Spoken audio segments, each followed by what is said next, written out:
உங்கள் காதுகளிலும் விழுகிறதா? அந்த காலத்துல எப்படித்தான் 7-8 பிள்ளைகளை பெற்று வளர்த்தாங்களோ. இந்த 2 வச்சுக்கிட்டு நான் படுற பாடு இருக்கே, அட கடவுளே. அது வேறொன்றும் இல்லைங்க, எனக்கும் என் அண்ணனுக்குமான சண்டைகளின் இடைவெளிகளில் வரும் என் அம்மாவின் விளம்பரம் இது. அவன் நோட்ட நான் எடுத்தா சண்டை, ஏன் லட்ட அவன் எடுத்தா சண்டை. அண்ணனை போய் அவன் இவேன்னு சொல்றேன்னு என்னை ஒரு மாதிரியா பார்க்காதீங்க. அவனுக்கும் எனக்கும் 2 வருடம் தான் வித்தியாசம். நான் 7ஆம் வகுப்பு, அவன் 9ஆம் வகுப்பு.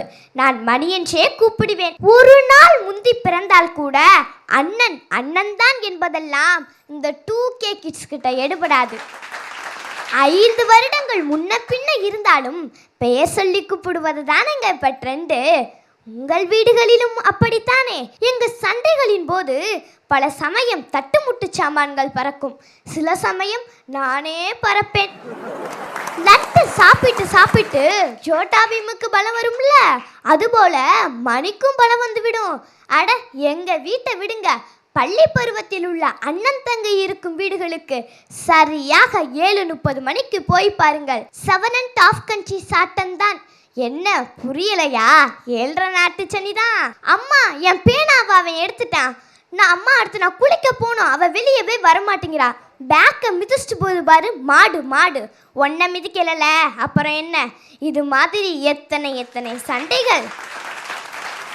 இதெல்லாம் இருந்தால்தான் வீடு வீடாக இருக்கும், அப்படித்தானே? நாங்கள் இருவருமே எதிரும் புதிருமாய்தான் இருப்போம். அவன் இருக்கும் இடமே தெரியாது, நான் இருக்கும் இடம் தெரியாமலே இருக்காது. 10 வார்த்தைக்கு ஒரு வார்த்தை பேசும் அமைதியின் சொரூபம் அவன். ஒரு வார்த்தைக்கு 10 வார்த்தை பேசும் வாயாடி பெண்ணான்.